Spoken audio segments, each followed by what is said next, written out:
দর্শক আমন্ত্রণ সকাল ৯টার নিউজে, সাথে আছি আমি তাসলিমা তিথি।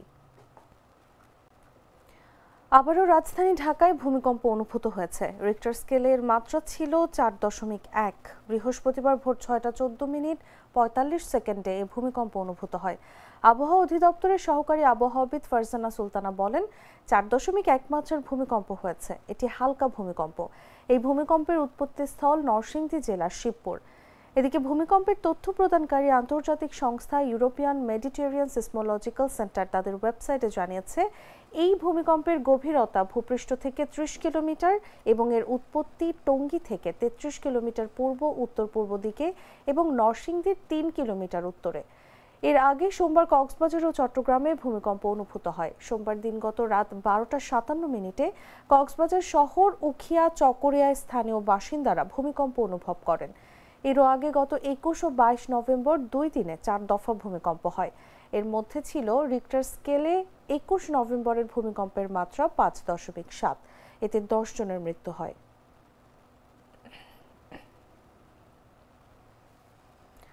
সাবেক প্রধানমন্ত্রী ও বিএনপি চেয়ারপারসন খালেদা জিয়ার চিকিৎসায় পরামর্শ দিতে চীনের ৪ সদস্যের বিশেষজ্ঞ চিকিৎসক দল এভারকেয়ার হাসপাতালে পৌঁছেছেন। বুধবার রাত ১০টা ১০ মিনিটে তারা এভারকেয়ারে পৌঁছান। বিএনপির মিডিয়া সেলের সদস্য সাইরুল কবির জানান, এর আগে হযরত শাহজালাল আন্তর্জাতিক বিমানবন্দরে চীনের বিশেষজ্ঞ চিকিৎসক দলকে স্বাগত জানান সাবেক সচিব আব্দুল খালেক। বিমানবন্দর থেকে বিশেষ নিরাপত্তায় দলটিকে হাসপাতালে আনা হয়। ১১ দিন ধরে এভারকেয়ার হাসপাতালে চিকিৎসাধীন বিএনপি চেয়ারপারসন খালেদা জিয়া। তার শারীরিক অবস্থা এখনও উদ্বেগজনক। সকালেই বিএনপির চেয়ারপারসনের চিকিৎসা সহায়তায় যুক্তরাজ্যের বিশেষজ্ঞ চিকিৎসক রিচার্ড বিএল ঢাকায় এসেছেন।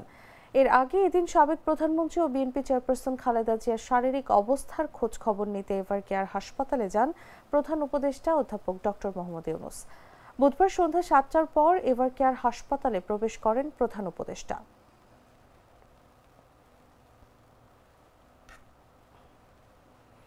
জাতীয় নির্বাচনের তফসিল ঘোষণার আগে বিএনপি চেয়ারপারসন ও সাবেক প্রধানমন্ত্রী খালেদা জিয়ার অসুস্থতা তথা স্বাস্থ্য পরিস্থিতি বিবেচনায় নিতে নির্বাচন কমিশনের প্রতি আহ্বান জানিয়েছেন জাতীয় নাগরিক পার্টি। এনসিপি তফসিল পেছাতে চায় কিনা সাংবাদিকদের এমন প্রশ্নে দলটির নেতারা পাল্টা প্রশ্ন ছুড়ে দিয়ে বলেছেন, এনসিপি কেন তফসিল পেছাতে চাইবে? তারা চায় সংকট সমাধান করে যেন তফসিল দেয়া হয়, যেন এমন সময় তফসিল দেয়া হয় যখন দেশে রাজনৈতিক স্থিতিশীলতা থাকবে। বুধবার আগারগাঁও ইসি ভবনে কমিশনের কাছ থেকে রাজনৈতিক দলের নিবন্ধন সনদ নেয়ার পর সাংবাদিকদের সঙ্গে কথা বলেন এনসিপির শীর্ষস্থানীয় নেতারা।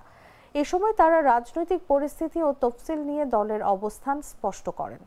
এনসিপির আহ্বায়ক নাহিদ ইসলাম বলেন, আমরা কমিশনকে বলেছি বিদ্যমান রাজনৈতিক পরিস্থিতি বিবেচনায় রেখে ইসি যেন তফসিলের ঘোষণাটি দেয়। আমাদের জাতীয় নাগরিক পার্টির কেন্দ্রীয় এবং তৃণমূলের নেতাকর্মীরা তারা অক্লান্ত পরিশ্রম করেছেন।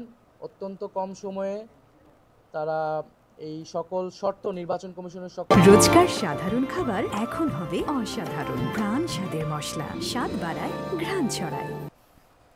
প্রাথমিক ও গণশিক্ষা মন্ত্রণালয়ের হুঁশিয়ারির পরও কমপ্লিট শাটডাউন চালিয়ে যাওয়ার ঘোষণা দিয়েছেন সরকারি প্রাথমিক বিদ্যালয়ের সহকারী শিক্ষকরা। নতুন সিদ্ধান্ত অনুযায়ী আপাতত ১১তম গ্রেড সহ ৩ দফা দাবি পূরণ করে প্রজ্ঞাপন জারি না করা পর্যন্ত কমপ্লিট শাটডাউন বা বিদ্যালয়ে তালা ঝুলানো কর্মসূচি অব্যাহত থাকবে। প্রাথমিক শিক্ষক দাবি বাস্তবায়ন পরিষদ ও বাংলাদেশ প্রাথমিক সহকারী শিক্ষক সংগঠন ঐক্য পরিষদের নেতাদের যৌথ মিটিংয়ে এই সিদ্ধান্ত নেওয়া হয়। দাবি বাস্তবায়ন পরিষদের অন্যতম আহ্বায়ক মোহাম্মদ মাহবুবুর রহমান রাত ৯টার দিকে এ তথ্য নিশ্চিত করেন। তিনি বলেন, বুধবার শিক্ষকরা সর্বাত্মক কমপ্লিট শাটডাউন করেছেন। ৩ দফা দাবি পূরণ করে প্রজ্ঞাপন জারি না করা পর্যন্ত কমপ্লিট শাটডাউন কর্মসূচি চলবে। রাতে ভার্চুয়াল মিটিংয়ে সিদ্ধান্ত নেওয়া হয়েছে।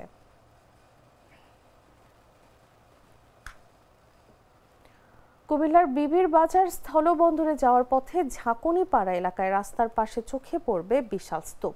তবে এটি মাটি বা বালুর স্তূপ নয়। দীর্ঘ ১৪ বছর ধরে সিটি কর্পোরেশনের ময়লা আবর্জনা ফেলা হচ্ছে এখানে। মানুষের বাসাবাড়ি, শিল্প কারখানা ও হাসপাতালের ময়লা আবর্জনা সড়কের পাশে ফেলায় পরিবেশ বিপর্যয়ের পাশাপাশি আশপাশের অন্তত ১০ গ্রামে ৩০ থেকে ৩৫ হাজার মানুষ মারাত্মক স্বাস্থ্য ঝুঁকিতে রয়েছে। সিটি কর্পোরেশনের এই অভিশাপ থেকে দ্রুত মুক্তি চান স্থানীয় বাসিন্দারা। সিটি কর্পোরেশনের সূত্র মতে, কুমিল্লা পৌরসভা থাকাকালীন থেকে আদর্শ সদর উপজেলার ঝাঁকুনিপাড়া দৌলতপুর এলাকায় প্রায় 10 একর জায়গা অধিগ্রহণ করা হয়। এরপর থেকে সবখানেই শহরের সব ধরনের বর্জ্য ফেলা শুরু হয়। দুই পৌরসভা মিলে মোট 27টি ওয়ার্ডের বাসাবাড়ি, শিল্প কারখানা ও হাসপাতালের বেশিরভাগ ময়লা আবর্জনা ঝাঁকুনিপাড়া দৌলতপুরে ফেলতে শুরু করে সিটি কর্পোরেশন। বর্তমানে সেখানে প্রতিদিন 400 থেকে 450 টন ময়লা আবর্জনা ফেলা হচ্ছে। খোলা স্থানে ময়লা আবর্জনা ফেলে পরিবেশ দূষণের প্রতিবাদ জানিয়ে বছরের পর বছর ধরে স্থানীয় গ্রামবাসী সহ পরিবেশ কর্মীরা আন্দোলন করেছেন, তবে কোনো উদ্যোগ নেয়নি সিটি কর্পোরেশন।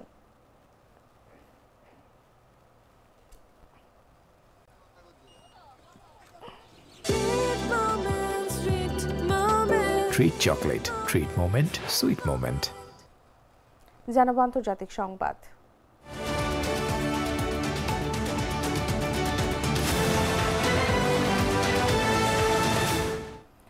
পাকিস্তানের আফগানিস্তান সীমান্তের কাছে রাস্তার পাশে পুঁতে রাখা বোমা বিস্ফোরণে 3 পুলিশ সদস্য নিহত ও 2 জন আহত হয়েছেন।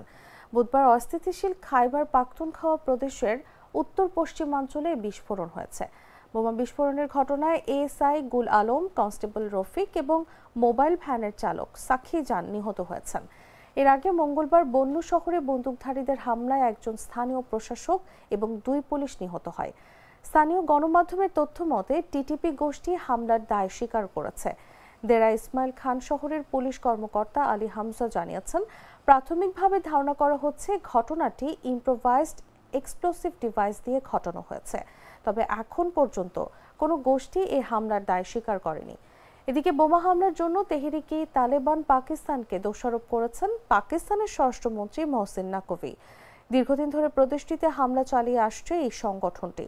ইসলামাবাদ অভিযোগ করে আসছে 2021 সালে আফগান তালেবান ক্ষমতায় আসার পর থেকে টিটিপিকে নিরাপদ আশ্রয় দিচ্ছে কাবুল, যা তালেবান কর্তৃপক্ষ অস্বীকার করে।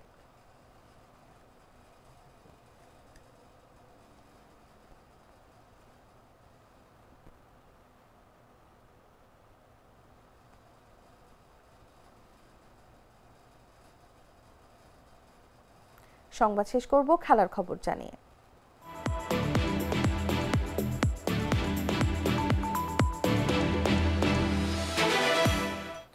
ভারতীয়দের জোড়া সেঞ্চুরির পরিবর্তে একটি মাত্র সেঞ্চুরি করল দক্ষিণ আফ্রিকার ব্যাটাররা। এইডেন মার্ক্রামের 110 রানের সঙ্গে যুক্ত হলো আরও 2টি হাফ সেঞ্চুরি ইনিংস, যার ফলে ভারতীয়দের করা 358 রানের বিশাল স্কোরও টিকল না প্রোটিয়াদের সামনে।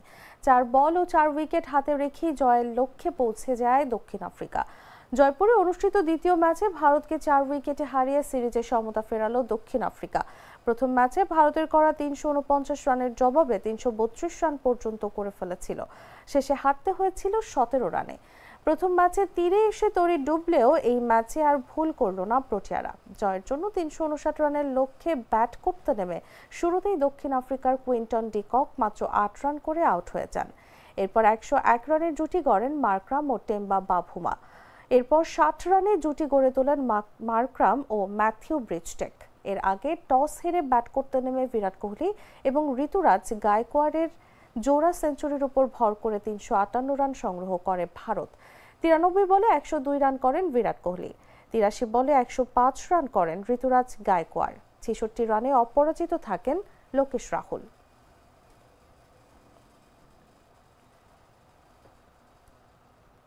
দর্শক, এই ছিল এখনকার মতো। এরপর দেখবেন বেলা 11টার সংবাদ। প্রতি মুহূর্তের সর্বশেষ খবর জানতে ভিজিট করুন jagonews24.com। ফলো করুন আমাদের ভেরিফাইড ফেসবুক পেজ এবং সাবস্ক্রাইব করুন জাগো নিউজের ইউটিউব চ্যানেল। ধন্যবাদ সবাইকে।